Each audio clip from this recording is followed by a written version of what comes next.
Beating Wales, England and France next, Scotland and Ireland in Murrayfield tomorrow afternoon in the Northern Hemisphere. Here's a look at the table as things stand right now. France, Scotland and Ireland with the full 5 points from last week's games. England in 5th place behind Italy now, who have 4 points from their games so far. England against France, well, it's a tie that goes all the way back to 1906, would you believe, the first match. 111 games prior to this one. And England hoping desperately to stop what has started to become consecutive victories for the French. And if you throw all the facts and the figures into the old machine, it spits out a 72% chance of France winning today. But as we know, ain't no games won outside of the playing field. In the changing rooms right now, France readying themselves. Impressive against, it has to be said, a weak Welsh side last weekend. England, on the other hand, impressed for 50 against a strong Irish side, but fell away, albeit they scored 2 late tries. It wasn't a second half performance that Steve Borthwick and his coaching staff would have wanted. Alongside me, a man who's played in this fixture many a time, a former England scrum half, Dowie Morris. Dowie, a lot riding on this for England today, a lot. Slightly, yes. It's time for the talking to stop, really. We're about to find out which is the better side, which side was selected better, which was prepared better, which side played the better. This is what test match rugby is about. It's a test of physical strength, it's a test of mental ability, it's a test of character. Napoleon is at the door. Who will be England's Nelson?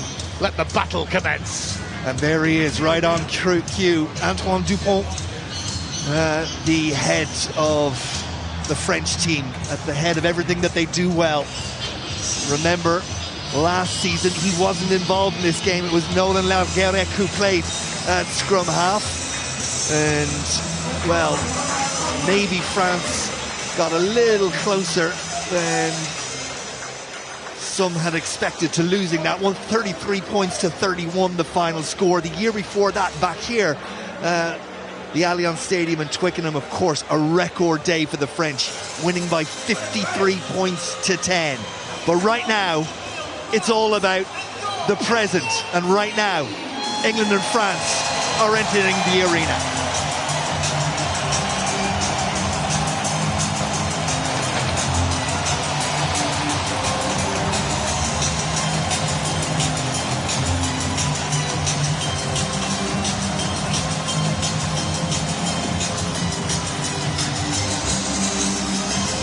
North of 80,000 people in the stadium. What's noticeable, Dowie, is the number of French that have made the trip.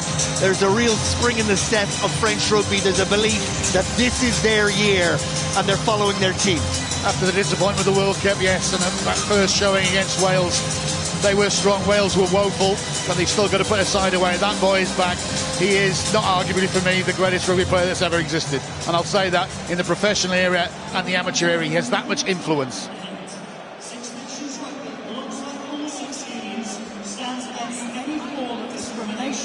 Racism or abuse. Discrimination and hate has no place in our sport or the world. So then, as the teams gather in front of us and the crowd, as if they needed reminding about the Six Nations position on hate in the game is made very clear. Full time on hate is the campaign. And before we go to the anthems, we'll remember Tom Voice, former England international, 43 years of age, who was so sadly lost during Storm Dara back in December. Remembered at Twickenham now.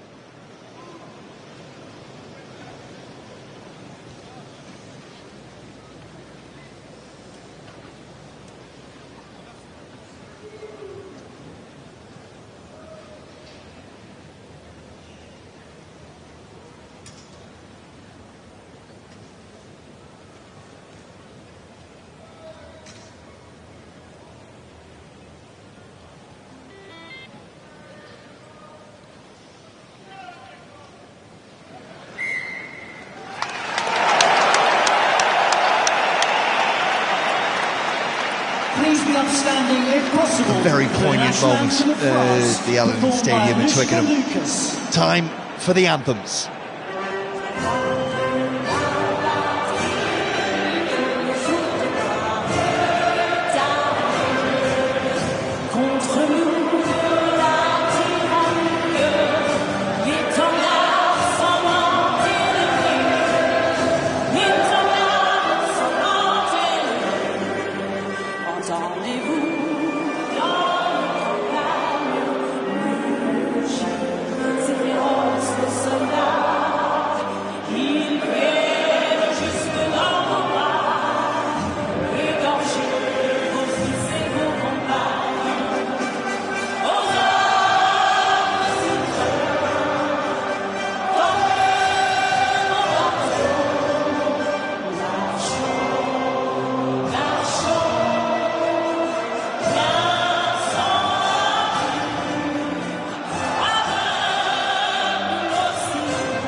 If able, please remain standing for the national anthem of England, performed by Day Davey. God Save the King!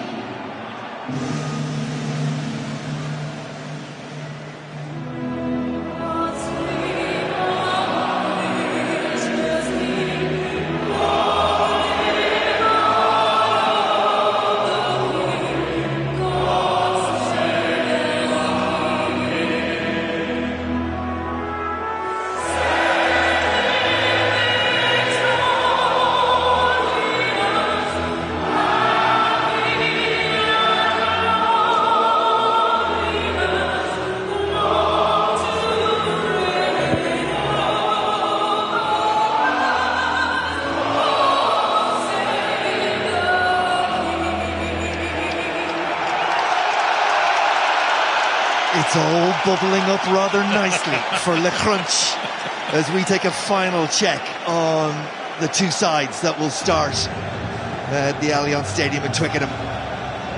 England, 8 clubs represented in the starting 15, 3 personnel changes. Will Stewart, Cowan-Dickey and Genge in the front row, Itoje and Martin in the second row. The changes come in the back row. Tom Willis in at 8, Tom Curry at 6, Ben Earl moves to 7. All the talk about Finn Smith in at 10 and starting his first Six Nations. Marcus Smith therefore moves to 15. Freddie Stewart somehow misses out completely, and in on the wing comes Slideholm. Here's the French side. Just 4 clubs involved in this French side. Jean-Baptiste Gros, the only Toulon representative, alongside Mauvaka, Antonio, Meafo and Rouma, of course, of Toulouse, Aldrit and Boudéon of La Rochelle. Antoine Dupont, the leader in every way. Jalabert in at 10 because of Ntamac's red card last week. Everywhere else they pick themselves almost back into the team. Damien Penaud, and then all that experience and ability and spark in jerseys 16 to 23 for both these sides. Elliot Daly notably back in the 23 shirt for England. So the scene is set. The referee is from Georgia, Nika Amashkaveli. He is probably the best referee in the world right now, and on one of the biggest occasions, how good it is to have him here.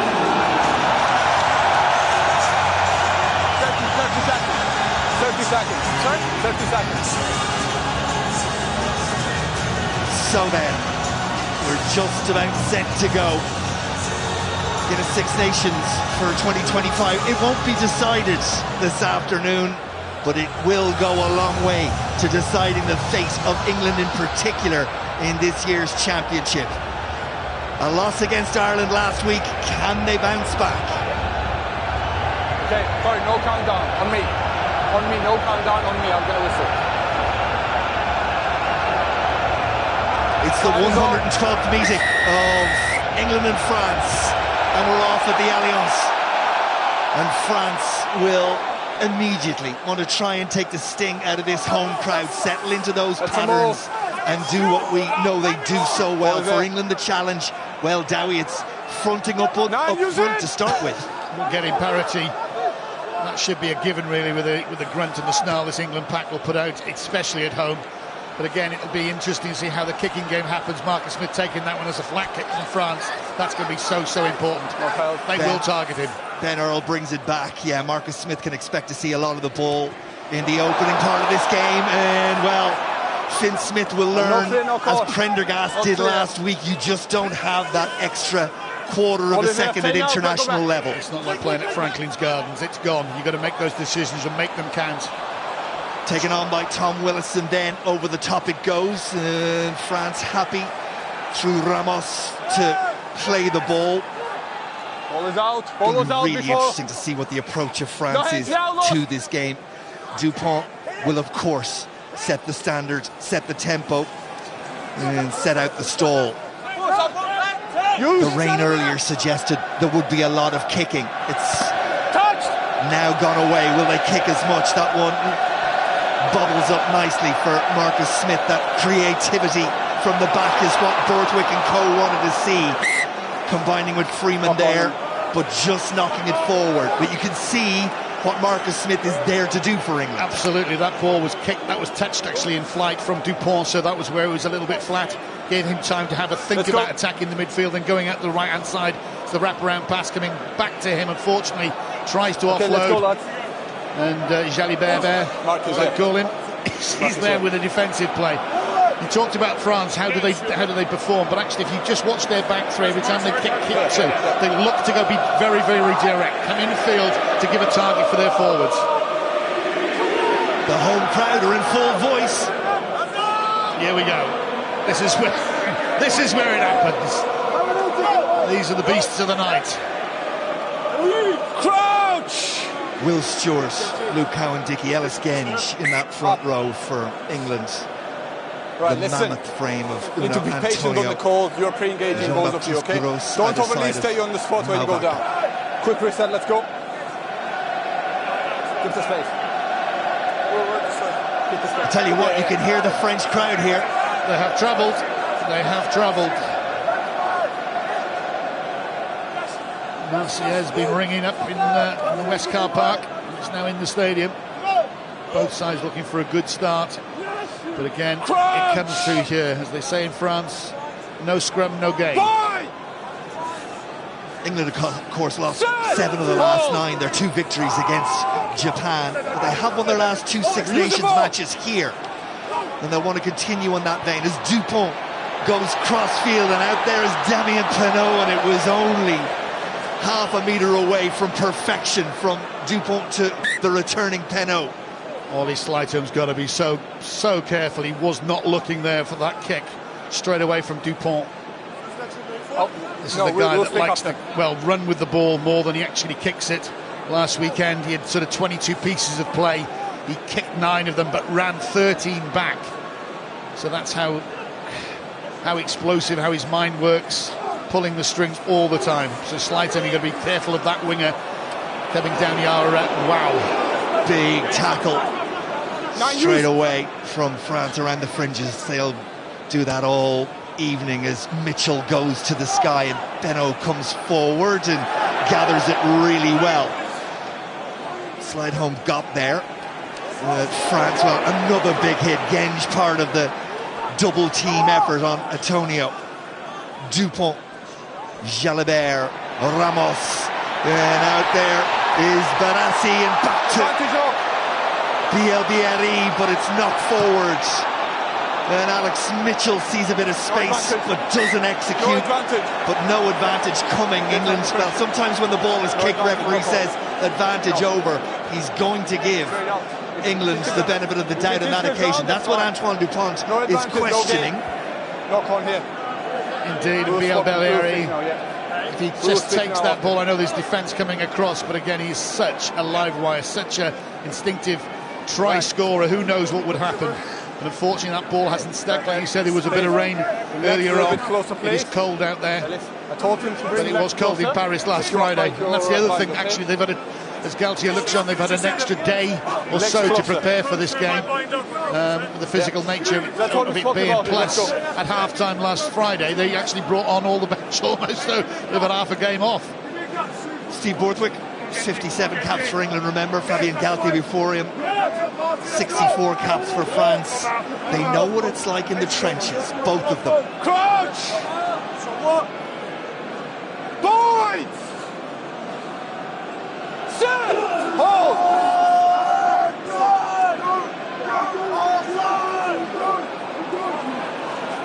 It started rock solid for both sides, and England will get the penalty. Losing the ball. No, it's fine. The hook stayed, but the ball stayed in. Look, tell me again. It's come from the touch to losing the bind. One of the French props, obviously on this side. Loose side, elbow down. Loose side. I think he cooked, but the ball stayed in the scrum. Jean-Baptiste Gros penalised. It's interesting to see England's props there. They've got their legs right out. That's a missed kick. Yeah, Slade should have found touch, no question about that. And it's fired back, and it's Slade again. Wide, come back. This one is a little further than he would have liked. It's given Ramos all the time he needs to decide what to do. And it'll skip off the damp turf, and Marcus Smith had a little think about that, but thought better of it. You don't want to be pushing the button this early in the game. Everybody's just sizing themselves up at the moment. Just back to that Slade kick, and those are the small margins, the tiny margins where England have to get everything right. They almost have to have the 100% game today. They know what France is going to come. They did very well against Ireland, and that's not patronising. Ireland love to play this fast ball. They stopped them for, 40-50 minutes. Unfortunately, couldn't keep it up. They've got to play for 80. They've got to be as clean as they possibly can, penalty-wise, as well as directness. Lost now. Taken on by Tom Willis. His brother Jack, of course, not available for selection for England because he plays outside the Gallagher Premiership. We might come back to that in a minute as Bielbieri is taken in the air. Right, over on it. Kick him out of position, and just early therefore contact. The penalty over on it. Goes to France, and this is going to give them a foothold right inside English territory. It is, and it's just a small margin, but Tom Curry goes in.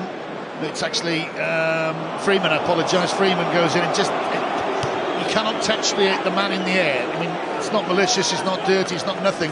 Unfortunately, it's off-putting and you cannot do it. As soon as he drops to the floor with one foot bang, there's no problem. So again, you've got to get that precision right. He had a good day against the French last year, Tommy Freeman, with a try. He had a decent outing last week as well, one of the late tries for England against Ireland. Look, he's a big unit, he's good in the air, he helps his fullback out, but again, you've got to get him in positions where he can apply his trade.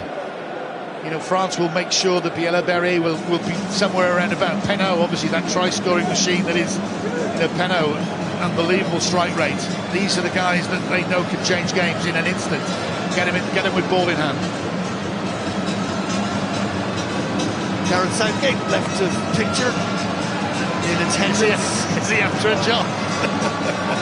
Just back to England's form of late. We say they've lost 7 of the last 9, and you go back to 17 of the last 19 games have been decided for England, win or lose, in single digits. It suggests it's almost right. For you, what's almost wrong?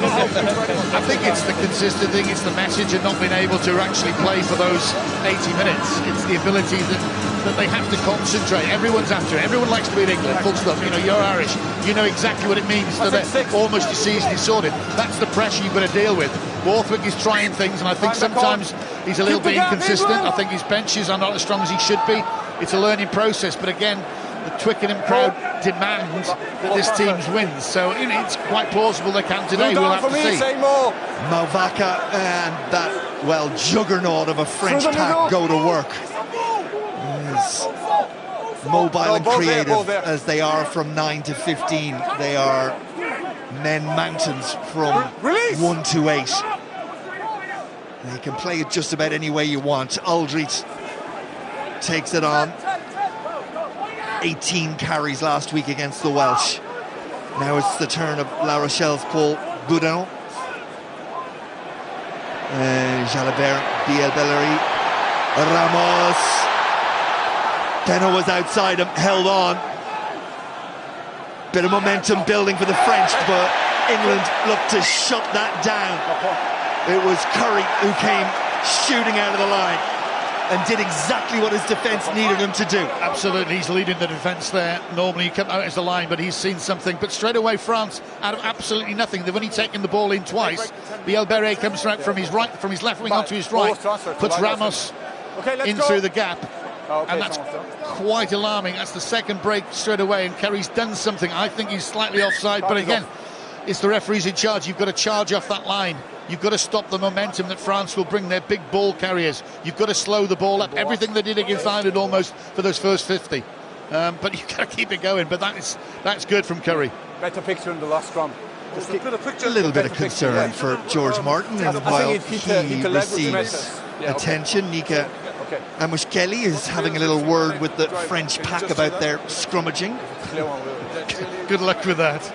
It was interesting, in the week, Dupont was asked about Jack Willis. He said, that's Tom's brother. Obviously, he plays in Toulouse. He said, I'm a bit surprised and quite happy not to be playing against Jack. He said, we know the nightmare he is at the ruck. And that's obviously... The way the England set up, they don't pick overseas players at the moment. I think they should. I think it's a load of rubbish.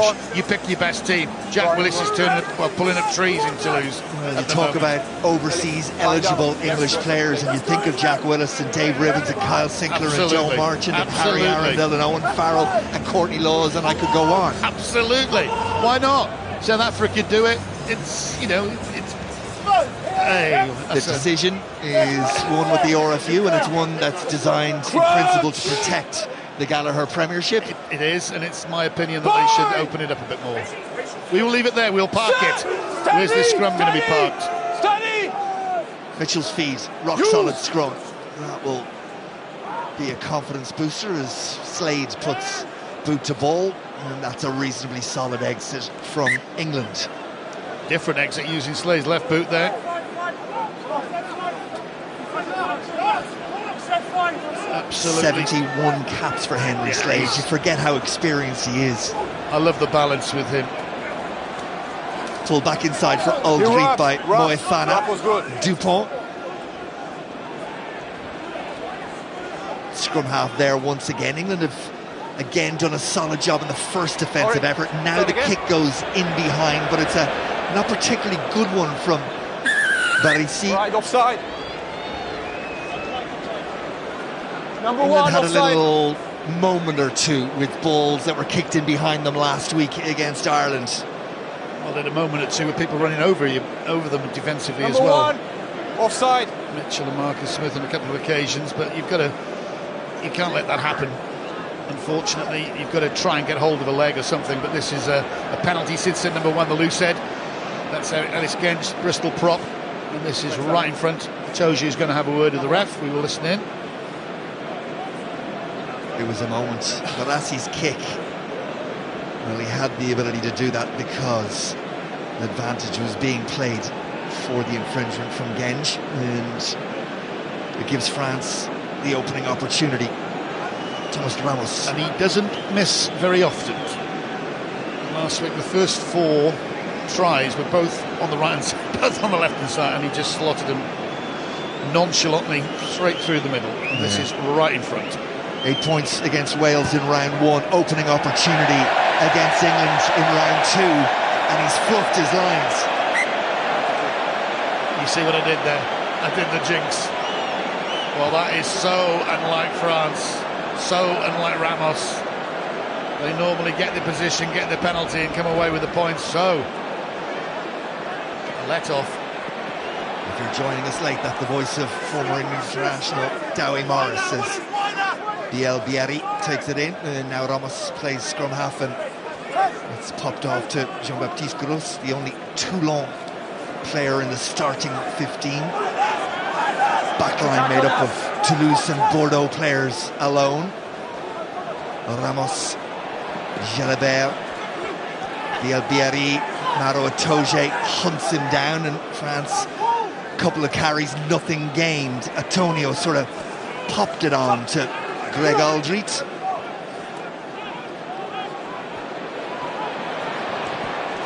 Jalabert looks to kick through as England continue to make the tackles and force France back. They did this to Ireland last week and did it really effectively. France find themselves, what, 30 metres back from where they started with the ball. 6 phases in retreat. 9, use it! No, it's in. Dupont decides boot is the best option. Marcus Smith, loud and clear in his call. Has some support there from Earl. Mitchell, and England get the ball back.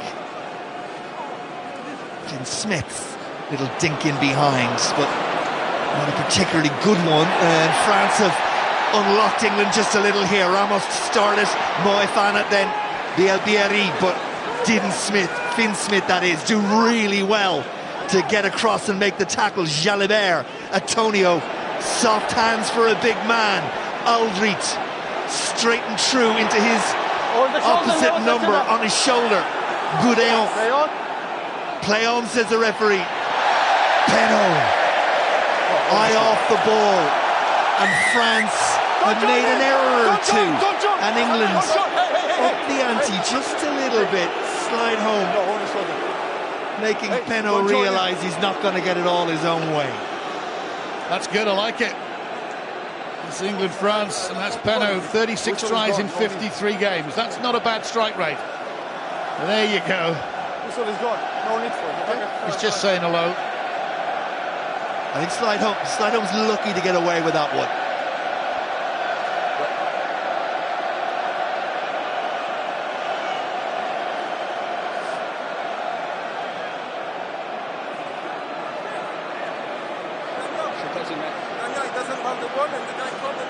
It's nothing small now. I had a word with him. Good you did not join in. Fine. Okay, let's go. That's when a captain can go and have another word with the referee. You know exactly what he told you would do, and you know what Dupont was doing there. You pushed him. What is he doing? Scrum here, line out, scrum. Okay. Scrum forward. Nika Mushikeli, let's go. Aware of it, but let it pass. Look at that tackle statistic, 29-5. Again, not an enormous surprise, and something England did. We only understand the toll of that in the final quarter. And that's right, and at the moment you can see 70% possession to France at the moment, but look at the scoreboard, 0-0. England doing, again, a great job. Actually, you can see Dupont is podding this ball out. Last week he was a little bit more old-fashioned, just a little cherry ball off his shoulder, off his hip. He's actually hitting the midfield more. Antonio is popping the ball out, so there's a change of structure when France are attacking at the moment. But again, that all comes back down to the scrum. Too much pressure. Up, hey, up. Whistle's gone. Hey, up. Hey. It's okay. No way. There's too much pressure coming through. Too much pressure. There's just a nice little bit of controlled needle out there, isn't there? That's what you want. It's a test match, as we said at the top. It's England-France. It's everything. England, so desperate for a win. France, form come into this outstanding. Great chase. Slade with the chase went through the hands of Ruma, but there was a knock-on in there from an English hand, and France will get the put in even after the whistle. Dupont just holding on to the leg of one of the English players a little longer, and that was Tom Willis he was holding on to. Again, bit of a quiet start from him. He's been playing so well for Saracens. And actually, something you could call out last week, they went with 3 open sides, and the 2 Kerry boys and Ben Earl. And yes, it did work, and they changed it up. But I act like a physical 8, a big strapping 8, which Willis is.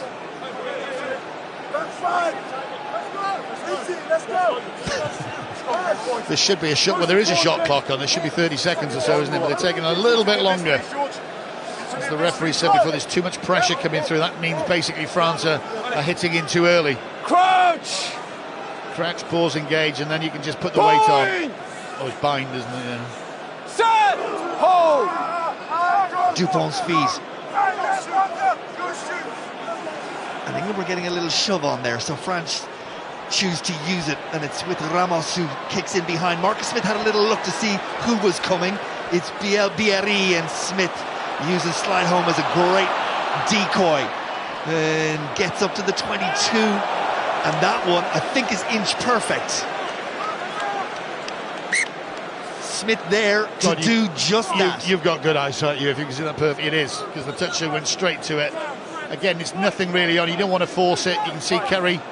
That's Tom Curry saying, just do that. Go back. Go back. Take him back. Take him back. Go back. Vaka.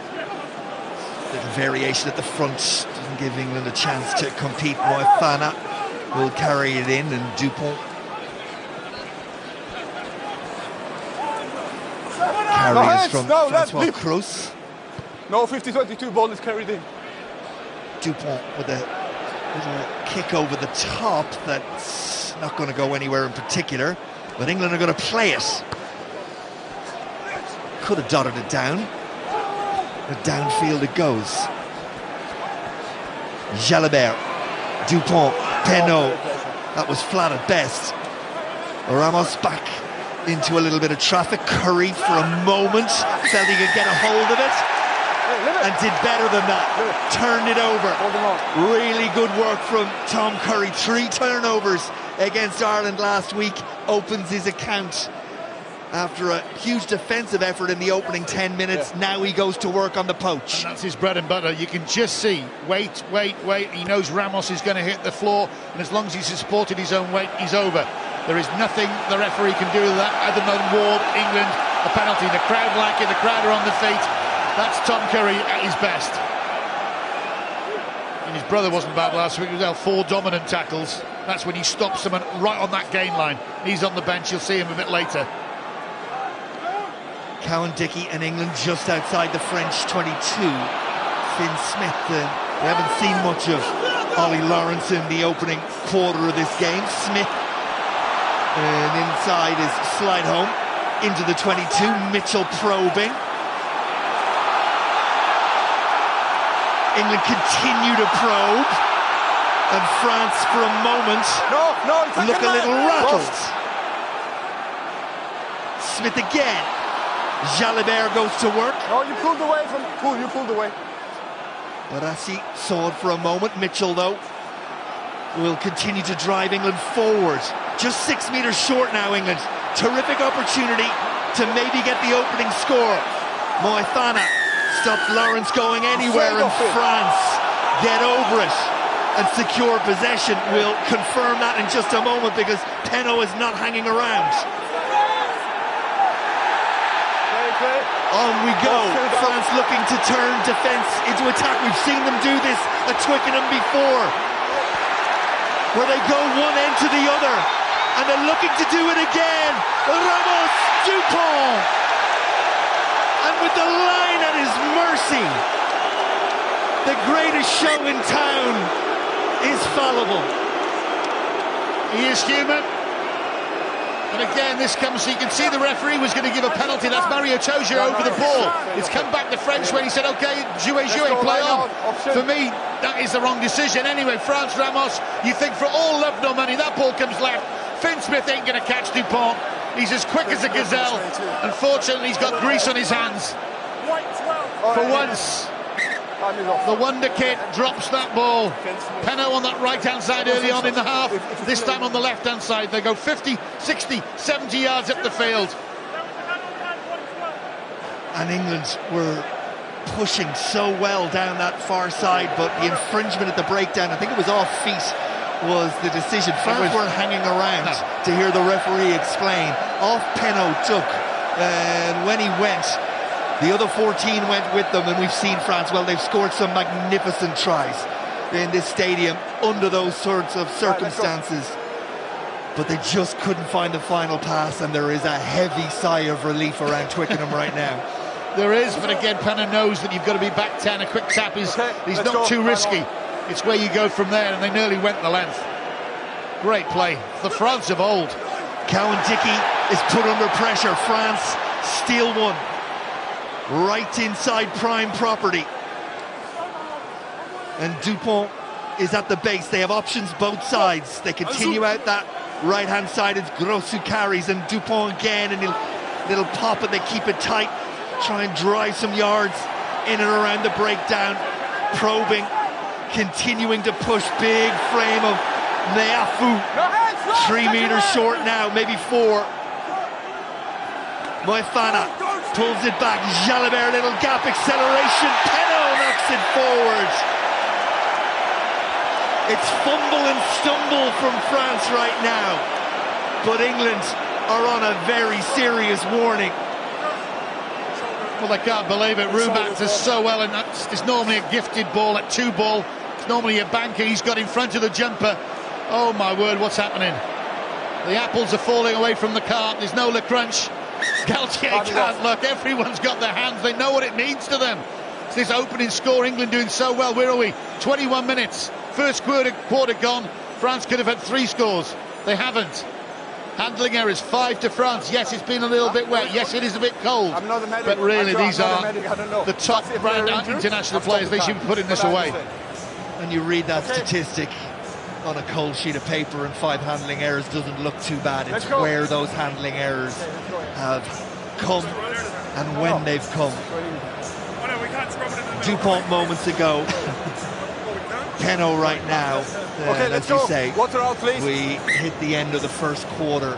Go for scrum. And from an England perspective, having come into this on the back of a defeat against a team with momentum and class and ability, keeping France scoreless in that opening quarter will be one of the boxes ticked. Absolutely. France, this is last weekend, last Friday, most 22 entries, 12. That was the highest in the Six Nations and round 1. Most points coming from those entries, 3.6 points. So that's how ruthless they were last week, and that's how inept they are, you've got to say, but also the fantastic England defence and the pressure England are putting on them. A combination of both. Scrum's going well. And Mitchell with the clearing kick. Doesn't find touch. Ramos will run it back. A little bit of obstruction there maybe from Greg Aldrit, but the referee doesn't see it that way. Head down from Ruma. Go back. And Dupont sees a little bit of space in behind that English line. Slade will play. That wasn't the most sympathetic of passes. Smith had a lot to deal with, and all he could really do was kick it away. I think Slade's got something wrong with his shoulder, actually. He had a stinger before. France, Wester. Here he is again. Let's keep an eye. Puts the head down, the boot all the way through that one. And France will get the throw to the line out over on that far side. Last line out for England down here. Yep. France put some players in the air, disrupted, won it through Ruma. We saw last week against Ireland, England, 23 lineouts Ireland had, won the lot of them. England didn't really compete. France now are going to compete against England. That's so crucial. It's, you know, the scrum, the ball gets thrown in. As long as you've got your big strong grunters there just holding their feet, it's a given, whereas it can be something that's strictly come dancing. But it's so crucial to win your lineouts, to get that percentage and then put pressure on the opposition, you know, the opposition. Into the night sky it goes. Decent competition, but knock forward, says the referee. England will take this, Royal. England will take this every day, because again it's France have got the control of the ball, apart from those final passes, that final catch. But again, it's, you know, they are trying to pot it up, and it's coming out the back. Even their big ball carriers are throwing the ball out the back, keeping England thinking where the next attack's coming from. Heavy breathing out there, a lot of work being done, a lot of tackles being made. 54 from England, just owned 20 from France. Working hard, well done. But still 0-0 on the scoreboard. 67% possession for France.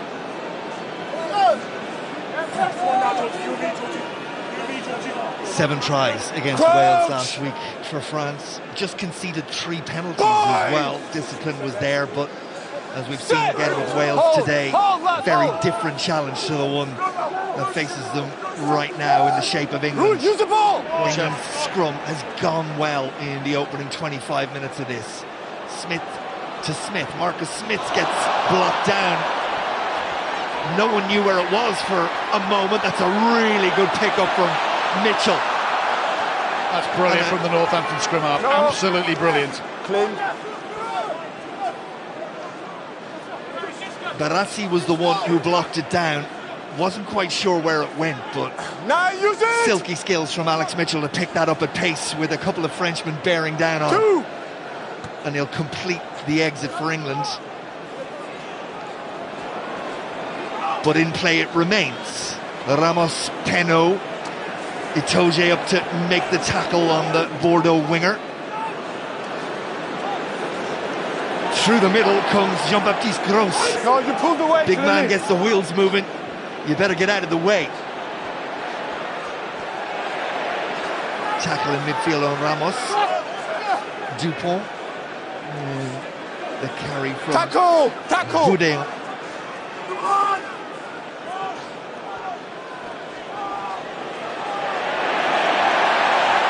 France have it.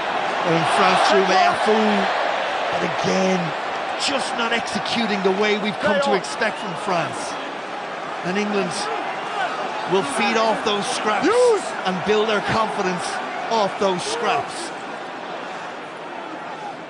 Great play from Merfou, the big French second row, just slipping the ball delicately to that right-hand side. But unfortunately, again, France, you've got to say, fluffing their lines.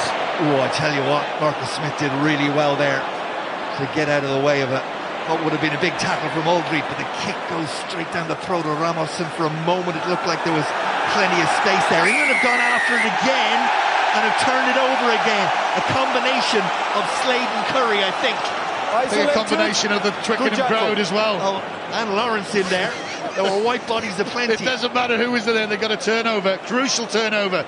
France looking to run back with Ramos. Boudin is in straight away, but isolation. Lawrence is the guy. Lawrence wins that. Again, you've got to be so quick, so precise. You're not. There's two out carries obviously going to be there as well. Even Freeman lays a hand on it. Doesn't matter. Great turnover. Normally France so good at that. They get their wingers, their big ball carries, their back three to come into the midfield to get involved with their back row. And that time they didn't. Boudin couldn't do anything. England are building.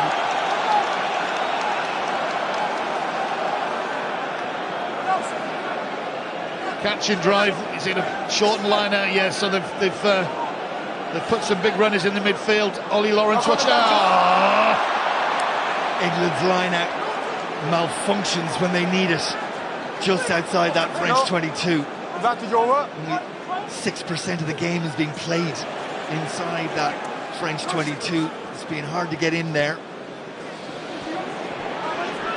Clipped over the onrushing English defence for Bielbieri to chase, but it's cleaned up by Ben Earl. And England will look to build from there. Genge, Curry, put to ground by Francois Cruz. Okay, now use it! They just look a bit clunky, England do, when they get their backs, forwards are involved with the back. France are a little bit more delicious, to use that word. England just not able to transfer the ball as quick as they want to. Backwards, all the way backwards. That was a proper competition, and well, England thought they had it, but there was a Frenchman loitering, and Moefana was just trying to be too clever there. But France ain't done with this passage of play.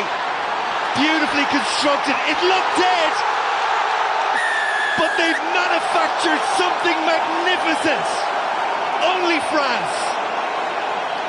Bielbieri is the one to finish it, but Dupont and Penaud and France, well, first try as we head towards the half-hour mark. Bielbieri is the recipient. Trying to be so cute, but look who's there. The master sponge himself, Dupont, just absorbing everything and then just giving it to Penaud, popping the ball. He could have probably put that ball inside him, but the weight is, again, beautiful. Bielbieri says thank you very much, scores a try, and again, the crowd don't like it because there was a bit of play on that far side, but the ref said it's open play. Open play means you can play on. And straight to the conversion, as we've seen. They have the clock on it now, 60 seconds. We're not hanging around. And that is beautifully done by Thomas Ramos. He missed a penalty he should have got in the opening 10 minutes. That one from way out wide is good to convert that try, the 13th international try of Louis Bielbieri. Two tries against Wales last week, one on the board against England right now. And who is doing it again? Dupont coming round thinking that ball is going to go to the left. Nothing really. You got enough defenders, then all of a sudden the pass slipped back inside. Different angles, all of a sudden different problems for England. When that ball went to ground from Moefana, it looked like the opportunity had passed, and England for just a moment it felt weren't fully engaged defensively. You do that against Dupont and you find yourself under the sticks. And this comes to the point, is how do you stop Dupont? It's an old way of doing it, but actually you've got a man marking, so I would put someone on him, definitely in the opposite number, Mitchell, and just say, that is your job, mate. You look at him you can't do it 100% of the time, but that's what I would do. Marcus Smith looking to reply immediately. Bielbieri got a hand in to stop the ball going to Freeman. It was very close. You have to say, so far, the decision to play Marcus Smith at 15 is looking like the right call. It is the right call because, again, he's such a gifted player and he can do this.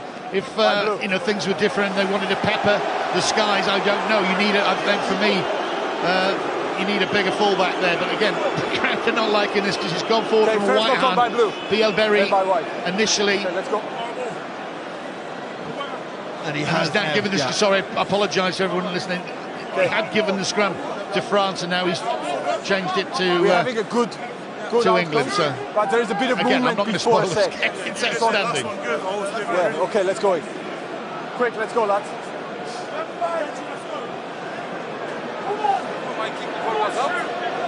The ball was out when I kicked? Yes.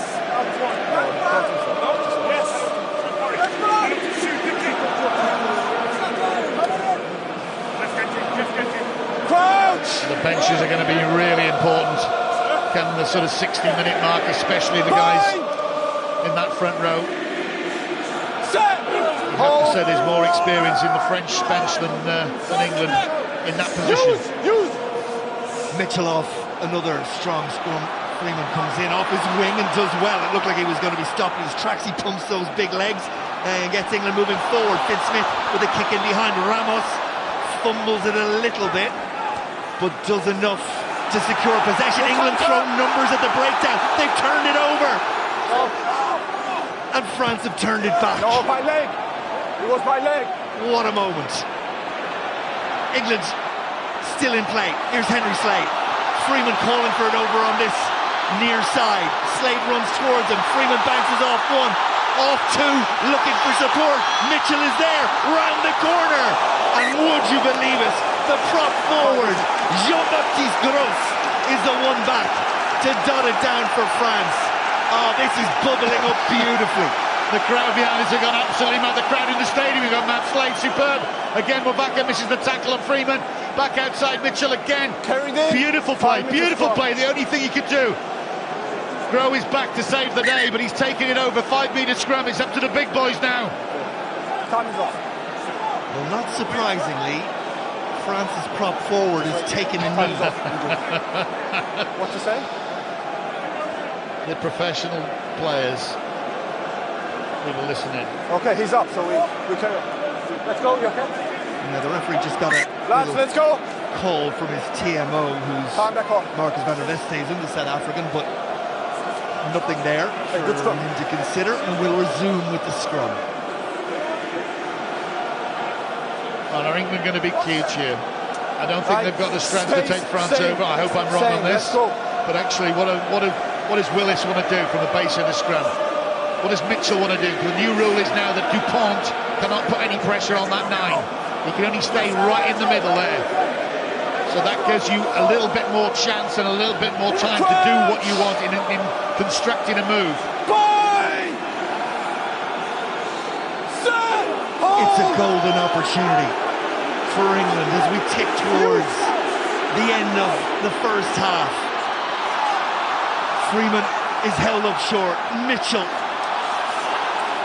France desperately scamper across to get bodies in the way. England back to where they came from. Freeman almost wiggles his way through. Itoje can see it, picks and goes, and is held up by the strength of Goudeon. Still there for the team in white, inside the final 5 minutes of the first half. It's compelling stuff at the Allianz Arena in Twickenham. England trail by 7. This is as close as they've been in this first half.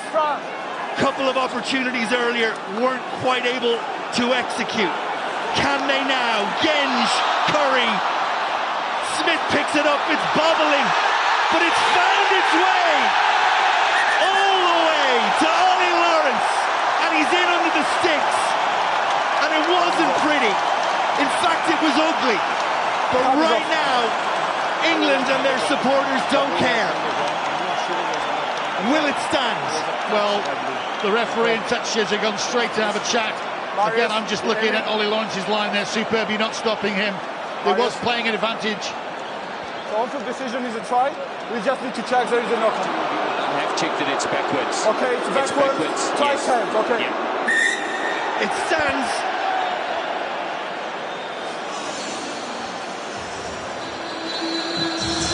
And over the conversion goes. And we're all tied up. Ah, this is great. This is really great. This is a proper test match. It nearly always is. England, France, Ollie Lawrence, so strong. Ramos, again, he's almost given up on that because he knows a big one's going to beat a small one. 2 tries for Ollie Lawrence in the defeat last year. Another one against France. It brings his international tally to 6. And most importantly right now, from an England perspective, it ties it all up. Last week in Dublin, England led by 10 points to 5 at the break. Good, he robbed. That's good. They weren't able to see it out in the second half, where Ireland just upped the gears and England, in truth, faded away. Right now, 9. England are in a position to right that wrong. Okay, use it now, you got the ball. No doubt they'd go to the break right now, take 7 points apiece and regroup for a second half that promises so much. France have had their opportunities, they've only taken 1.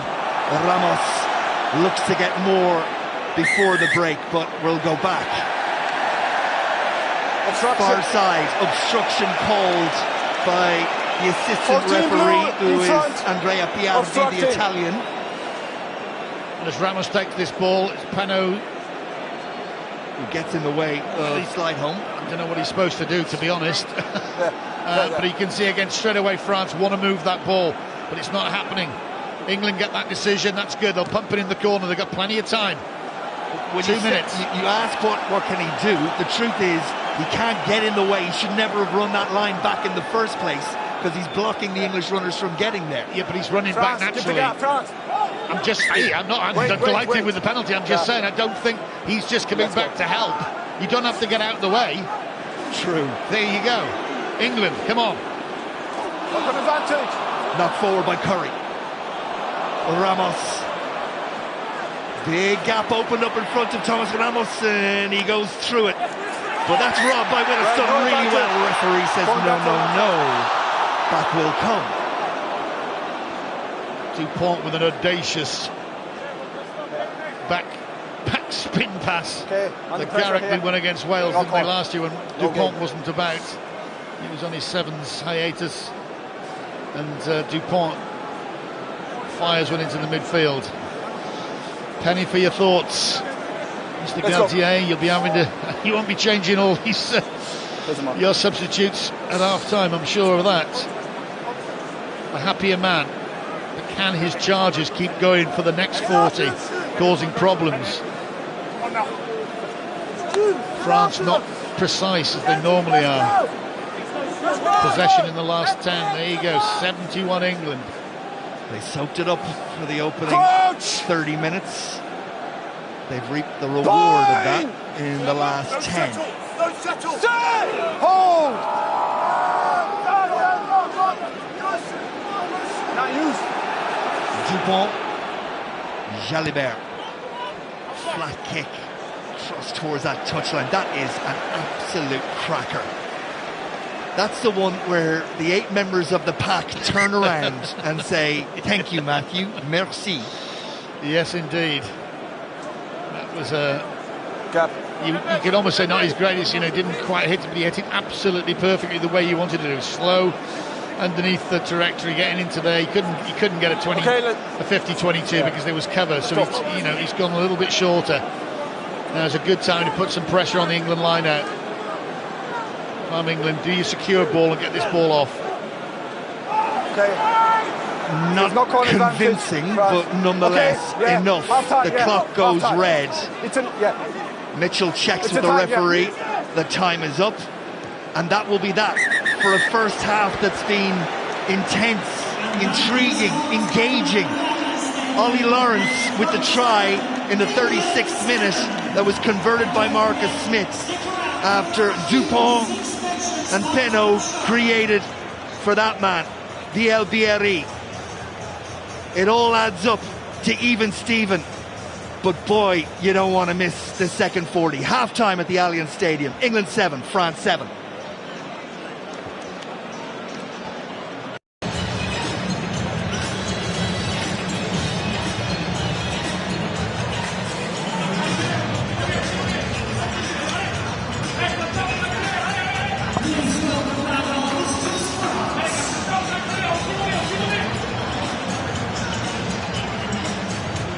France with a noticeable spring in their step re-enter the arena and hit a couple of tackle pads on the way through. 3 victories on the banks over England. You go back to 1975 to 1978, won France 4 consecutive games. 1995 to 1998, France won 4 consecutive games, but not since then. England, in their time, well, they lorded it over France. 8 straight victories from 89 to 95. You might remember those, Mr. Morris. I certainly did. It was interesting. Alex Genge talking to the referee as he's coming out of the tunnel, constantly on about it, about the shape of the scrum or whatever. So he's trying to get into the psyche of the ref to paint him a picture of what is happening out there. I like that.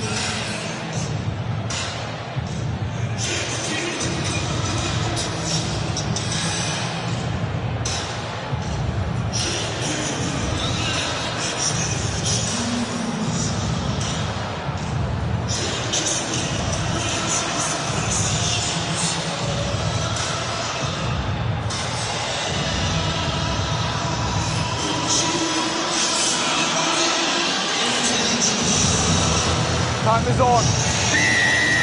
A cacophony of sounds around Twickenham as referee Nika Amos-Kelly sounds his whistle, and off we go. All square at the start of the second half. Not one for statistics unless they're really significant at half-time. But what about this? Thomas Ramos, 14 carries for 145 metres. Yep. Remarkable. Well, it is remarkable, but that is their game, isn't it? It's, normally they batter over to you. And they're going to try and start this second half in an absolute flourish. Barassi to Penaud, Moefana, and then Gross, who did so well for France defensively at the end of that first half. Dupont gets the call to pass it on to his second rows. Meapu handled it, Rouma fumbled it. Just as I was saying, it's different ways of playing this game. Again, they normally like to batter using the one-out runners off Dupont. That's changed with England, and we're claustrophobic in that first half, so they had to go a bit wider. We've got a slight injury to Freeman straight away in the second half. Were you surprised that France didn't test Marcus Smith a little bit more in that first half? Absolutely, but I don't think they had the play. They were trying to outthink the English pack, but actually the line speed of the English pack was that good they couldn't get the ball, so they went for distance. There was no way they could put that ball higher up in the air because they were too far apart. If that makes any sense. But like Ramos has run the ball back, he said 145 metres. Smith has tried, but 67, just 7 carries. That's how much percentage France have had of the ball. But again, coming into this game... So what you're saying is the pressure of the line speed stop them being able to test them at that with those high balls. I just think, and then all of a sudden what happens is after 3 or 4, it becomes slow ball. The only way to do it is box. And how many box kicks have we seen from both sides? How many box kicks did we see from Italy and Wales today? But again, it's that sort of risk-free type way of going forward. But I mean, I think if the rain had really been coming down, and if France had come in here after a 45-0 thrashing of Wales, they may have just sat back. But their game isn't struggling. Their game is free flow. It's Dupont in charge. It's whoever I want to pass the ball. All the forwards can pass as good as the backs. We had a good outcome in the scrum first half. Same standards. Let's go, please. Tommy Freeman, okay. 17th international cap for him today. Referee was getting on with it anyway. I don't know whether you heard him say it's only a winger. We'll play on. Fine. He's Georgian, isn't he? Yeah, that's why. Really tough there. Great position for France, though. Tremendous position. Prime real estate for Aldrit to come off the back of the French scrum and present it quickly for Dupont, who then feeds Meafu, and he's a man mountain who carries a couple of English defenders and leaves a little hole that Dupont can't go through, and Curry steals, and Mitchell picks it up off the deck and kicks downfield, and now it's England's turn to turn defence into attack, and it's Penno who's forced to turn and kick it downfield. Marcus Smith gratefully receives. England will have talked about this second half and starting well, but they've given it away to Bielbieri, and he's got wheels and a step, vision as well, but France can't take the 5 on offer, and off goes Slidehome. It's end to end, it's bananas frankly, and France have the ball back inside their 22, and this will surely go to touch, and everybody will have a little moment, because that was a passage of play that you don't often see at this level. Well, some people complain about the price of tickets. Well, you've had your reward in that. That is just a simple bit of skill from Bielbieri that Marcus Smith should do better. Oh, Malvaca. Again, that's the 4th time now try-scoring passes that have gone down for France. But again, Bielbieri, I would have thought, would have gone himself. He didn't. He wanted to play the safe ball, which it wasn't because they dropped it. Oh, it's all going on. It's great fun, though, isn't it? It really Not if you're the coaches, but it's great fun being the neutral. A joy to watch as Moefana goes through a small gap. English defenders back to deal with them. And it's sort of flipped on. And there, in a moment, is what we're not used to seeing from France. Just a little rush, just a little bothered, and a 10th handling error. That adds up to a France that are just off kilter a little. So and French, but again it's pressure. Roumar again coming into... What a game he's had so far. What a game. Held together by Northwest sticky tape. Ben Curry. No, let's go scrum. The referee wants to get on with it. Okay, time off again. No. It is superb, but again, coming into last week's game, Roumar. You're right. Again, I played against his dad, but he's a fantastic athlete, but hadn't really started a game in the second row. I can see him out there blowing a little bit. It's number 4 from France. Keep working. You know, all of a sudden, those things, well, I'm not used to this. I'm not used to this power pressure coming on. Scrum. We're used to going forward. All of a sudden, England said, no, you're not going there today.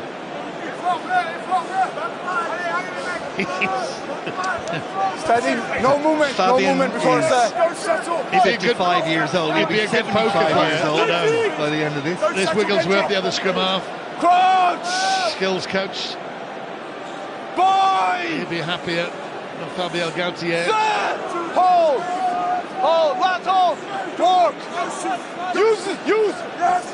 Mitchell, Finn Smith, Marcus Smith. And a little kick in behind that's going to beat everybody, but is definitely advantage England in terms of territory from the boot of Marcus Smith. England were in this position 7 days ago. They laid down the gauntlet with Ireland in the first half. They led by 10 points to 5 at half-time. They put in a shift. They've done the same against France. The question now is, have they learnt from what happened last week? Have they got another gear to go to? Have they got a bit of depth in their performance? I hope so, because I think at the moment it's either looking a bit more level-footed to France. They're not used to playing, they're used to being ahead at this point. They're used to dictating the pace. They're used to letting their big boys have a rest. Well, they can't, because England are putting a lot of pressure on them in the scrum and equally around the field. And the benches are going to be so crucial. Dupont's kick. Bielbiari is the one who'll go after it, but it's straightforward for Freeman to deal with. Mitchell's had a good game at scrum half. Patchy at times last week, particularly defensively, but he's found another level in the 46 minutes to date.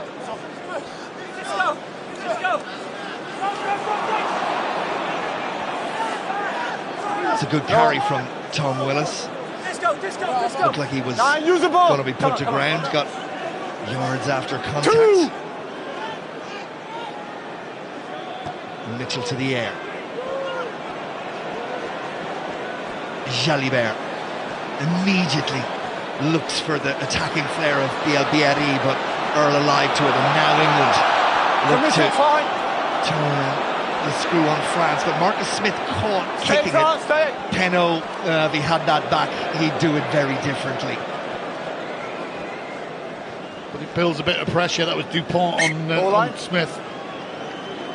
Caught him just as he kicked the ball. So, again, building the praise. Antonio, again, he's hunched over the big tight head prop from France. He's been put through a shift today. Let's go, England! Again, England's good scrummaging, good line speed, put pressure on as well defensively. Yes, France have dropped the ball on 2 or 3 occasions, 3 or 4, try scoring occasions, but that's it. That's sport for you.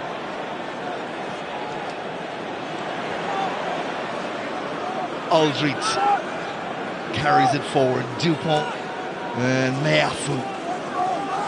Go ahead. Advantage offside.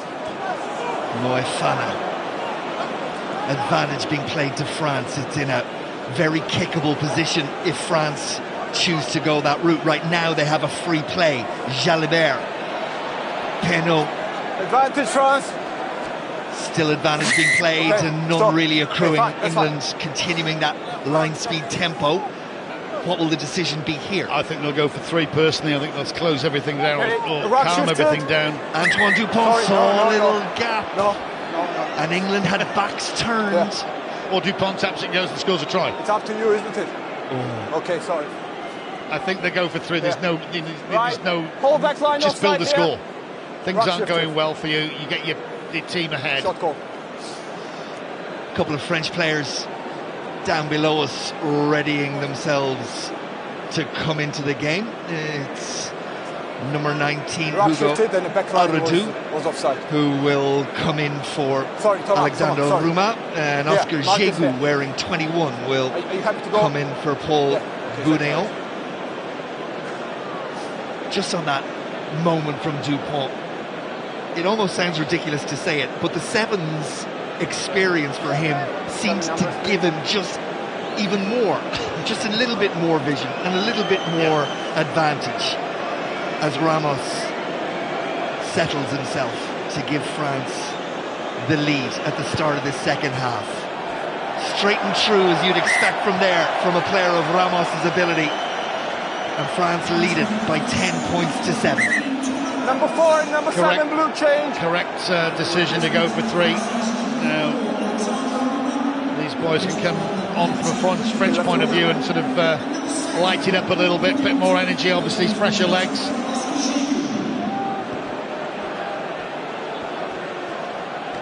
Straight away into the action. Into the action indeed for Aradou, just 21 years of age, his 3rd international cap. But off the feet his colleagues go.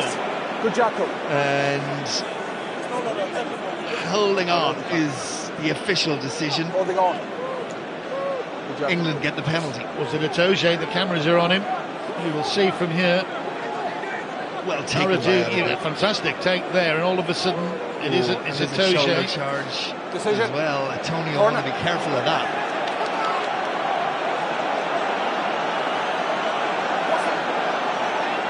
Henry Slade entrusted with a kick. The temptation here is to get every inch out of it and kick it long. He resists that temptation and he gives England a really good foothold deep inside the French 22. Distance to the try line, 14 metres. Don't be too cute. Don't go for glory, you don't need to. Now the boys in white need to just get this sorted. Luke Cowan-Dickie and co, when they've been here, have struggled on occasion. That's not clean, but crucially, it is English ball. Whatever they were going to do off that line out has got to be rethought. Willis will pick, has a little look. Will I go left? Will I go right?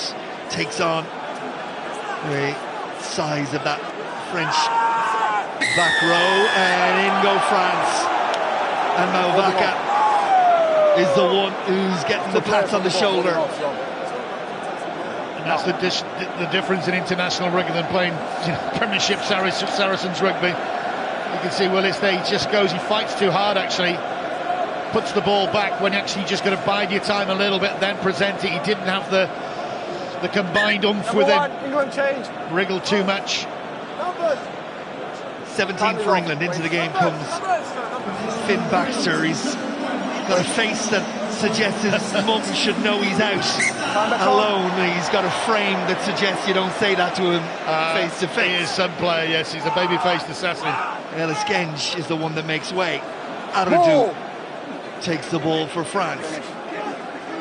You can see straight away there's been a little bit of a change. I think Dupont has seen it, Galtier the coach, and they're off. Down the narrow side. Antoine Dupont is dealt with by Luke Cowan-Dickie. It's there for Aldry to play scrum half, and Antonio 52 minutes deep, which is not unusual, but not completely unheard of for him to go this long. Jégu, the 21-year-old from La Rochelle, little kick over, Jalibert after it, and Toge stretches out one of those long arms of his, but it's still there for France. Ramos had a look, got the call, Biel-Biarritz after this. Oh, that's really well dealt with by Earl, isn't it? Ben Earl. He had to turn and hit fifth gear immediately. White 8, change. Number 8. So well at the back, he can't deliberately knock that ball out with his arm. He hasn't. He's obviously gone for to try and get it down. He has. Yeah, he's got it down. That is incredible. Sorry, I didn't see it the first time. I apologise. That is some skill. That is some skill from the Saracens back row guy. Ben Curry wearing 21 on for Tom Willis. Well, you get the same as the other Curry, but a bit fitter, as in he hasn't played 53 minutes. Aldry runs it back and the tackle comes in from Finn Baxter, his first introduction into the game. Jalibert and France get themselves in a muddle, and it's not the first time we've said that in this game. And away with it comes Ollie Slidehome.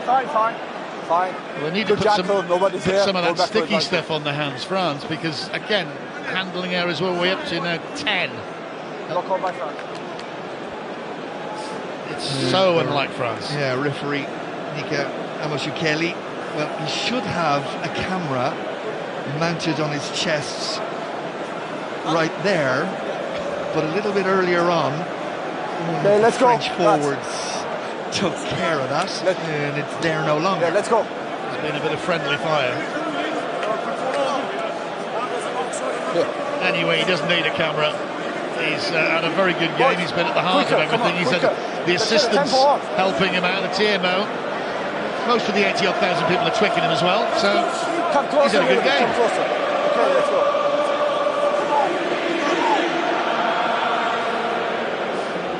Shoulders out, hips square. Crouch.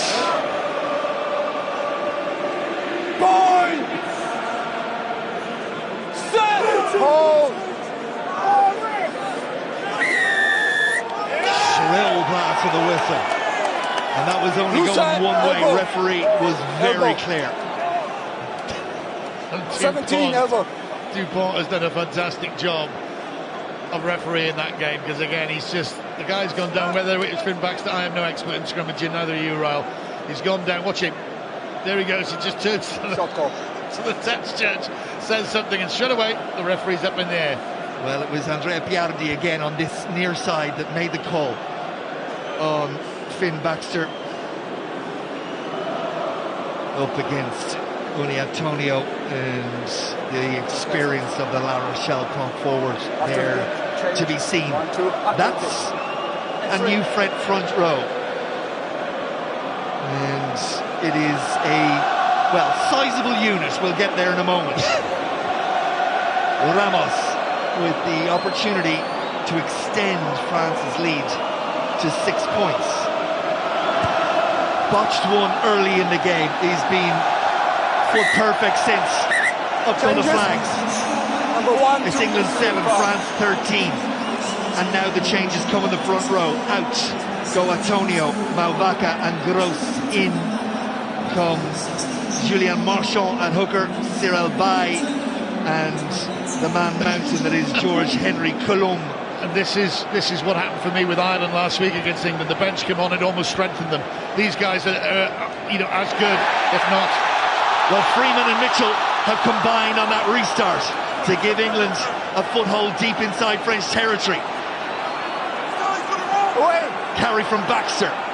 Freeman will play scrum half. England immediately looking to hit back. A try now. Well, it would set it up beautifully for us all heading into the final quarter. England needs something to feed off something in the last quarter of this game. Can they find that try right now? Tom Curry will lead, as he always does. Finn Smith back, gets the call to go to the sky, and that call is the right call, because England have found the try in the air. It didn't look like it would get there, but then Freeman arrived and gathered and scored. Finn Smith take a bow for the execution, Freeman for the finish, but it all started right here. Fantastic piece of skill, that's the restart. It's called the third set piece in a set. Freeman was up there, Mitchell was up there. Again, don't panic. Cameraman can't kick up, but again, it's Finn Smith, it's the Northampton Saints. Bielberry, normally the recipient of those. When scoring a try this stage, you have to take some of your own medicine. Freeman, that is an amazing finish. Absolutely superb finish. But again, you've got to say it's Finn Smith's vision. All of a sudden, that defensive line, France broke onto the right-hand side. Smith saw that, came back on the right, put the kick over the top, and this to put England in the lead. Marcus Smith has 5 seconds. And misses because he's under pressure. The clock pressure is what cost Marcus Smith there. But don't take away from the try from Tommy Freeman. The momentum of his run to that ball was what got him above Bielberry.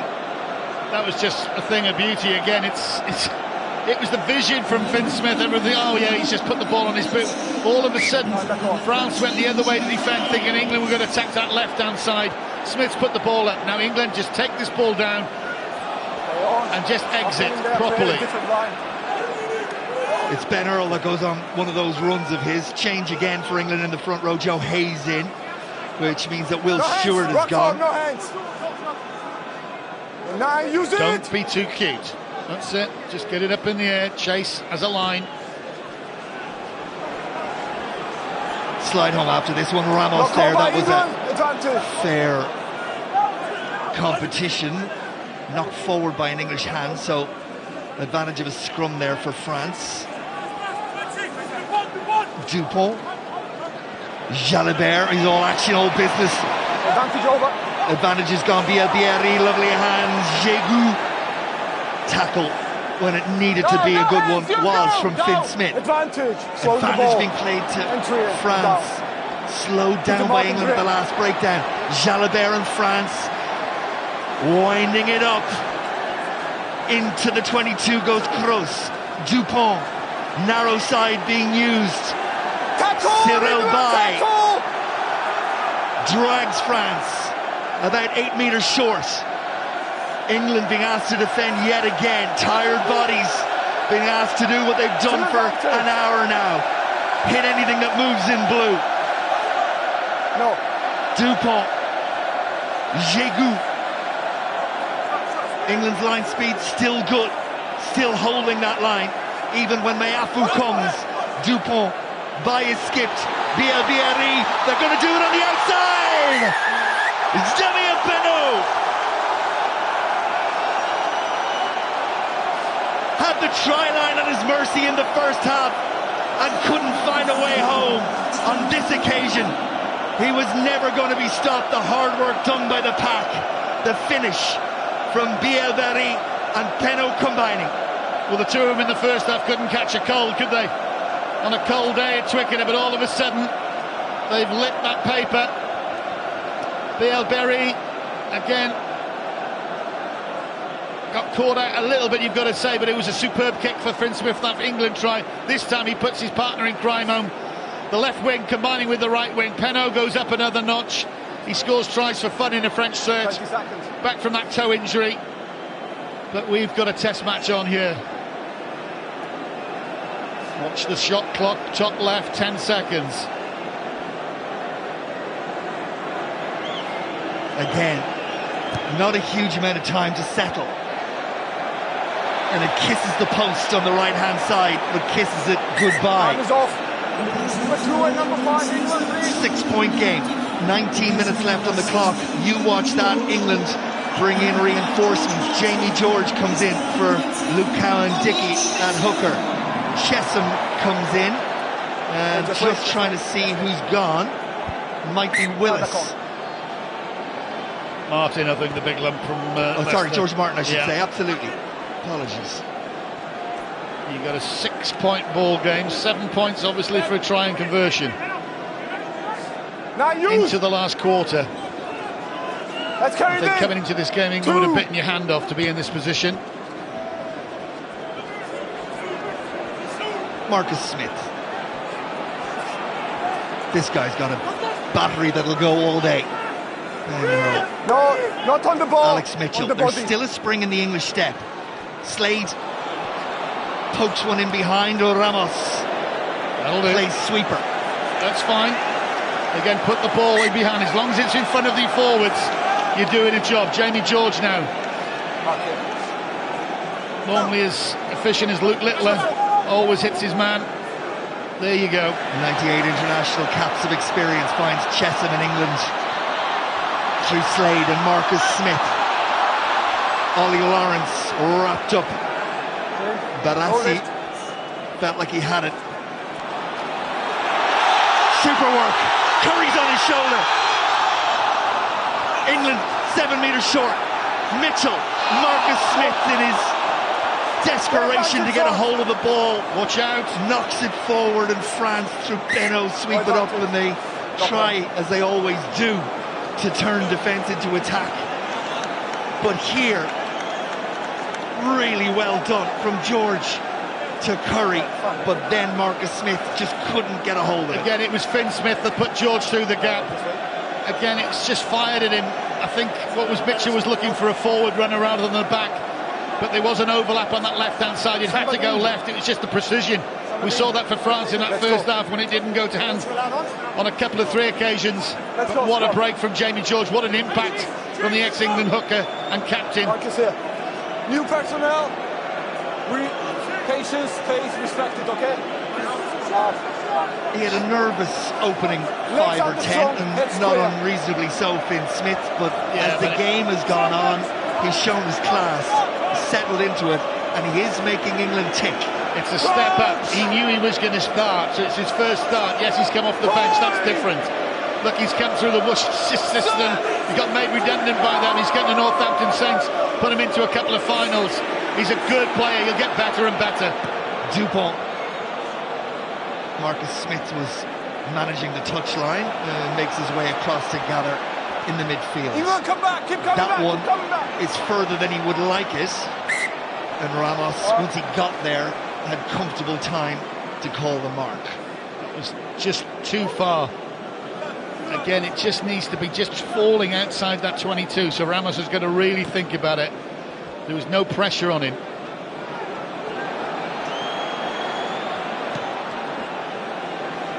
That's better. That's much better. Well, Ramos does beautifully to get away from Ben Earl.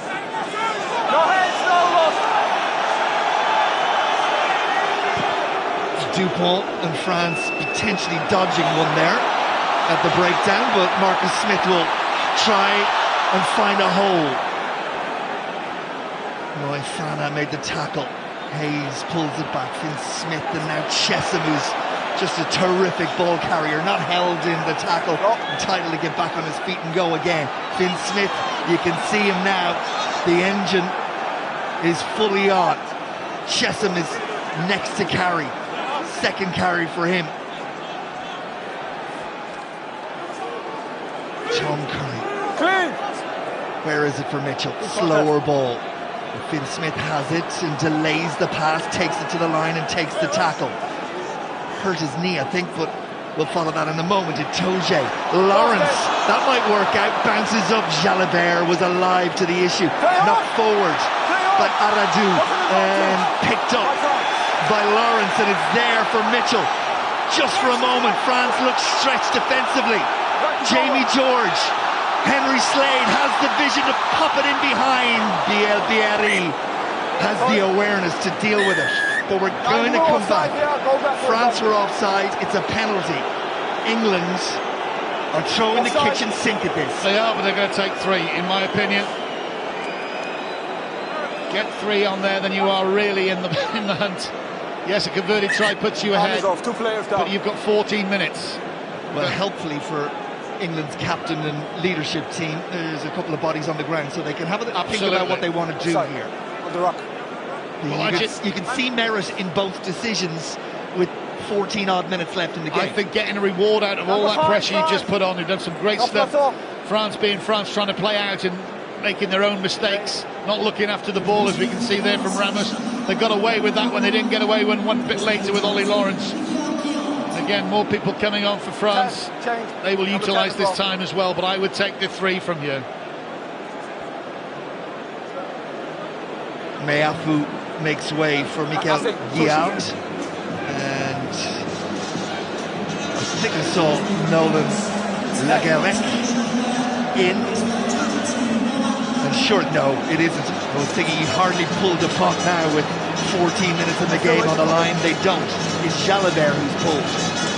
Yeah, who plays 9 though? Lagarec. Dupont will go to 10. Yeah. Arguably, some people in France think he's the best 10 in France. So yeah, hasn't had it his all way. Hasn't had his own way all the way today. In another time, Nolan Lagarec would be one of the great out halves of our scrum halves of our time. There's a few. In behind Dupont, he's not has much opportunity to shine, albeit that he was the starter last season. Now, England have made a decision, and the decision is we'll take 3. Take 3. Get a reward as long as it goes over for all that good work. You come back, they've got a kick to you. Get the 3rd set piece right, the restart. You catch that. Don't think too fancy, and then you put the ball down. Then it is a game of chess.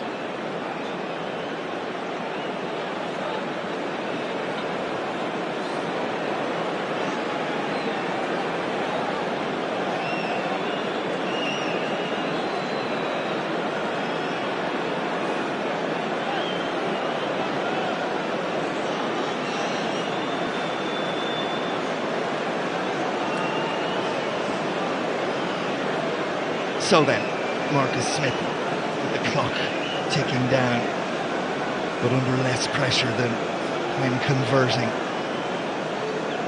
Opportunity to drag England back, but he's pulled it across.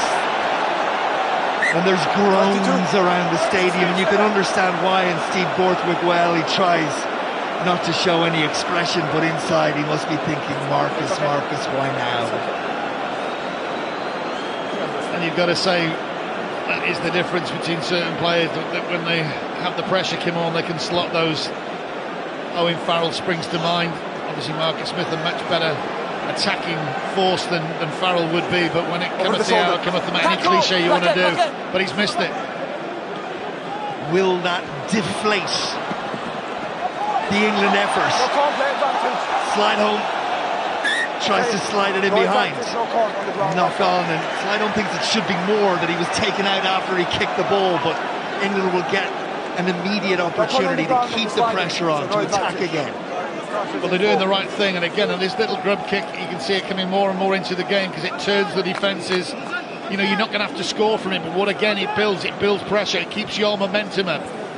All right, England will be disappointed. Yes, they should be. You know, 15 points to 18. There's still those 6 points. It's only a converted try, so they've got plenty to go for. They don't have to press that accelerator too hard. So, you know, 12 minutes, 11 minutes, set piece. Go from set piece to wherever. Where's your strike move from here?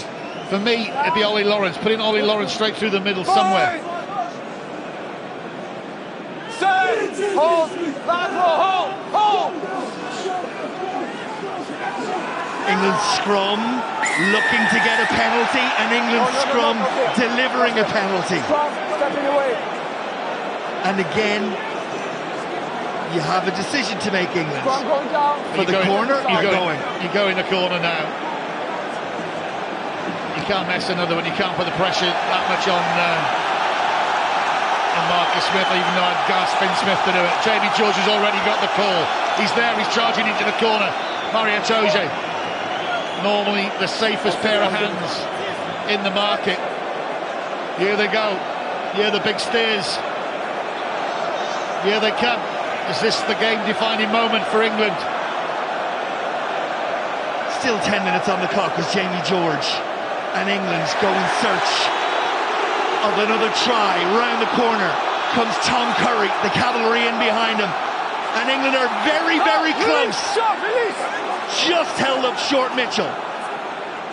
Still there. Baxter, has he got there? He has! In the end, England muscle their way over, and what a time for Finn Baxter to score his first international try. Conversion to come.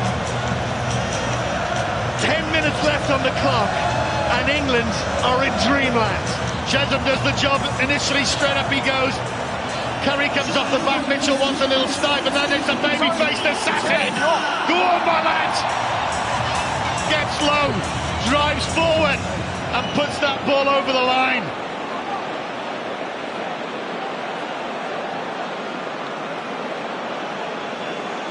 Finn Smith takes on the conversion attempt. On its way. Claire will tell you before the assistants do. Look at that scoreboard. Inside the final 10 minutes, not many would have given you an England lead, but through that man, Finn Baxter. And the efforts of the rest of the team, they have found their way to a 1-point lead. Marshall got put on his backside there. He was not in the right place to try and stop Finn Baxter. England won't matter about that. Now they've just got to get out of their 22. Ben Earl and Baxter. No lift. No, hey, second man, no. We have to lift the ball. Use. Mitchell.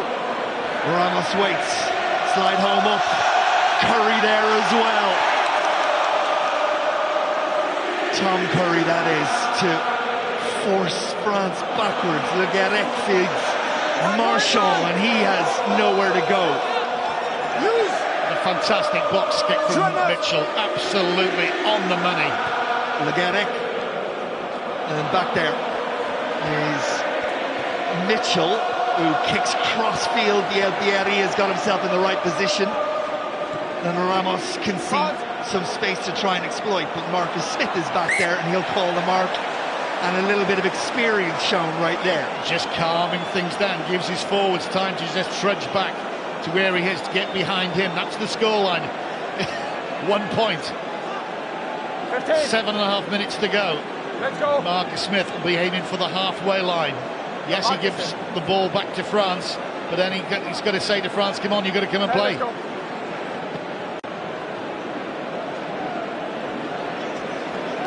Oh, and they're off. They don't want to line out. not hanging around France. Ramos goes to the sky. Marcus Smith comes forward and commands the space. Dupont and Bielbieri are the ones that are there to meet him when he hits the deck. Chessum's had an impact, hasn't he, since he's come into the game? I've got to say as well, I think Ben Curry has been, well, they are, the two of them are together, but he's made an impact also. Bielbieri's going to get the ball, but he's going to get Freeman and Curry as well, but he's somehow smuggled it to Le Garec, now Marcus Smith. England, keep coming back, keep! Finn Smith.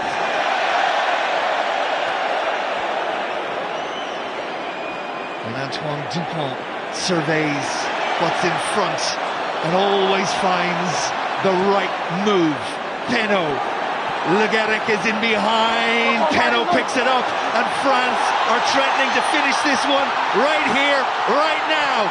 Penaud, the decision to go wide should surely have come. It's found its way out. Moefana, Bielbieri! France have found a way. We're not done yet, but that might be the moment. It looked like Penaud had made the wrong decision. In fact, he had made the wrong decision. It had to go wide earlier. But France regrouped. But all coming from the vision of Dupont to find Penaud in the first place to allow that to happen. But you asked me how, what has Sevens done to his game. The Sevens done to his game is don't panic.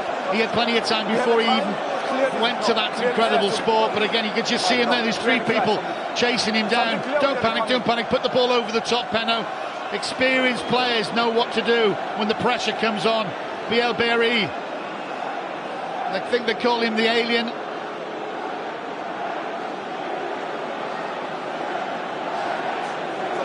The last one, okay? I say, yeah. Comes from England hand, yeah, I agree. Okay. TMO just clearing up any suggestion that it might have been knocked forward. Ramos with 2 seconds left on the conversion clock finds the target, adds an additional 2, and all of a sudden there's a big gap on that leaderboard again, and England have got to find something in the last 4 minutes of this game. Well, you've got to say, like Gareth, you mentioned him before, he would be a sewn-on full-time number 9 if it wasn't for Dupont. Dupont playing 10 out there. He's come on and made an incredible impact. Just chasing that ball down, nicking the ball off his defending man initially on that far side. So important, this restart. And England have come up with it. And Mitchell can see it. And France, well, they should have taken it and they didn't, and they might be punished now. As Elliot Daly, who's into the game, comes thundering into midfield. Baxter. England need a try. Penalty won't do it, drop goal won't do it. Mitchell, Earl.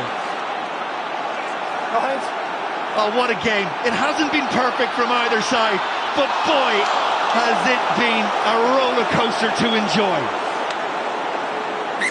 Oh, Ollie Lawrence does so many good things. I don't think he needed to do that, Lolly. He just needed to keep the ball in hand.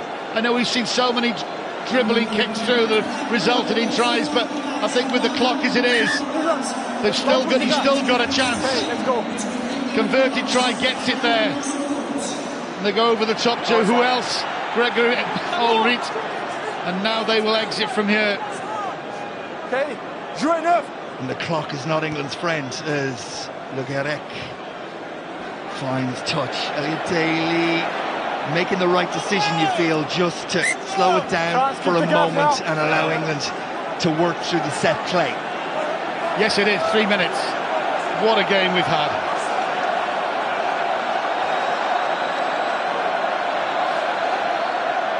Itoje, George. Play advantage. It's English ball. Tackle, Lash! Knocked forward by a French hand, so well, England have smuggled it back.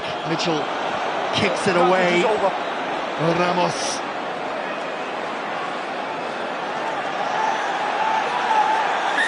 And England get a penalty. over the ball again. You know it's got to be a Curry, or is it an Earl?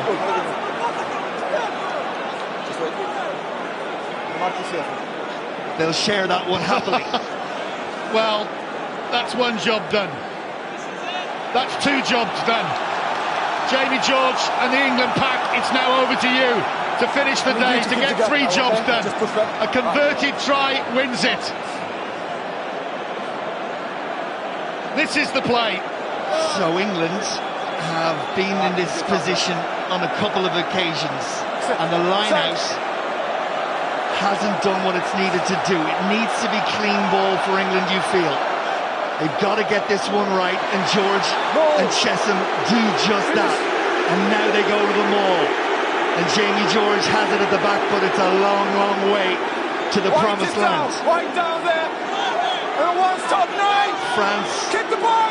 happy to stop that initial drive, but England use all their experience, and George, no better exponent at the back of that maul. Mitchell takes it.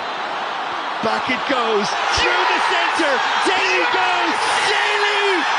All day long, it's a try! Elliot Daly and England have found the key to unlock France in the dying embers at Twickenham. What a try! 0-2. 0-2, is it? I'll just put my teeth in. Daly, come on, my boy. And that's what experience does for you. He waits to see what happens in front of him. It opened up. You wait for the guy carrying that ball to put you through the gap. It's not over yet. Quiet. Quiet. Wait for a hand. So every second on the clock, and it will shut this one down. But remember, Finn Smith has got to find the target, and he does. And England hit the front by a point, and there will be a restart. The risk for Smith was to run that down, and he couldn't do it. And it's given France the opportunity. There'll be one more There back. had to be a restart. There had to be another twist, didn't there? What are France going to do? Normally get this ball right up as high as they can in the air on the 10-metre line. Pinot's going to charge it. Pinot's going to go for it. Up England go with Toje. Marcus Smith seemed to be the one who got there, and England Get it off.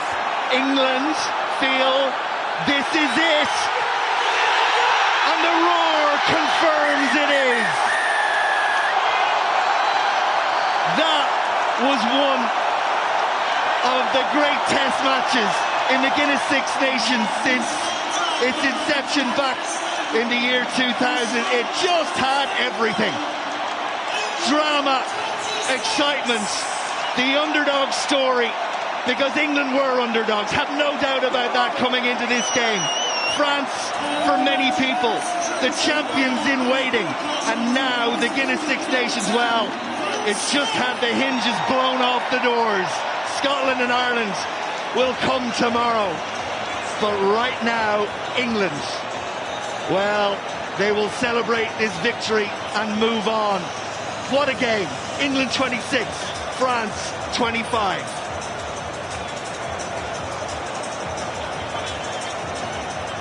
And Dowie Morris, well, you and the vast majority in the Allianz Stadium came this evening more in hope than in belief. But that was a performance of belief from England when we weren't sure they had it in them. That's why England is so frustrating. They know they've got quality players. That lad's come in, Finn Smith, player of the match, deservedly.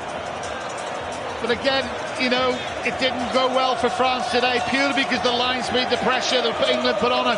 And then they had that belief where they crumbled in Dublin. They got stronger and stronger, and I've got to say, this crowd has been amazing. Absolutely superb. France are not a bad side. They just couldn't perform today. England, the Vindaloo brothers were unbelievable. Willis coming in, Smith, everyone. It's just been a fantastic test match. That's why, oh my word, I'm lost for words. Just superb. Elliot Daly will be the hero for Steve Borthwick's side. And you have to feel for Borthwick on an occasion like this. He's had an awful lot of stick to take, and he's had to soak it all up. It comes with the territory of being the head coach of England. But today his players showed up for him. We asked the question after 60 minutes, did they have another gear? Did they have a depth in their performance to deliver when they needed to? And it's joy unconfined for Finn Smith, who is the Guinness Six Nations player of the match. And for all, well, for Borthwick, it feels like that might be an enormous sigh of relief. But they had the bravery to keep playing on till the end. You'd think there's a catching drive there. They're gonna go and go and go and go. But I think Finn Smith saw something. He pulled the trigger, and Elliot Daly has just said, "Thank you very much. I'm going through the middle." Well, they'll get a break, of course, England, as will everybody after this round. Next for them, it's home against Scotland in a fortnight's time. France are off to Italy, but that's for another day. Right now, it's about England, and it's about their player of the match. Finn Smith is downstairs, and he's with Topsy Ojo. Finn, a titanic battle that went down to the wire. Talk us through that last minute and how England got themselves over the line. Yeah, it was back and forth, wasn't it? Look, we've lost plenty of games that have been like that in the past, and luckily this one went our way today. It was far from perfect, but my God, that group fought hard today. We kept giving ourselves another shot and another shot, and yeah, luckily got us over the line in the end. But yeah, unbelievable atmosphere, and yeah, delighted with that. And tell me about that second half, because like you say, often England have been in that position and been on the wrong side of the result. So what felt different today? I'm not sure. I think we just really backed ourselves. We knew we couldn't go into our shells. We had to keep playing, keep moving the ball, and I felt like we did that.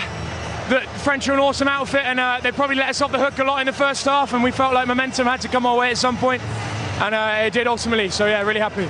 And for you, in your first start here at the Allianz Stadium, to pick up the Guinness Men's Six Nation Player of the Match, kick the winning conversion, you couldn't have dreamt it any better. Yeah, happy with it. I felt like a bit of a rabbit in the headlights in the first half, to be honest, but sort of found my feet a little bit towards the end, and yeah, delighted that we got the win more than anything. But I suppose this is pretty cool for a first start, like you say. Well, absolutely. Well, Finn, as I said, congratulations. You are today's Guinness Men's Six Nations Player of the Match. We will see you for Scotland. What a refreshing, calm and considered interview from a young man who's just had a wonderful afternoon. Honest as well, first 10 minutes, rabbit in the headlights, but so composed, and that interview actually tells you so much. Just humble, and that's it. You know, this is what you should be as a rugby player. Yes, you've got the superstars, but you need the other 14 people. You need 23 with the bench coming on to actually get yourself into that position.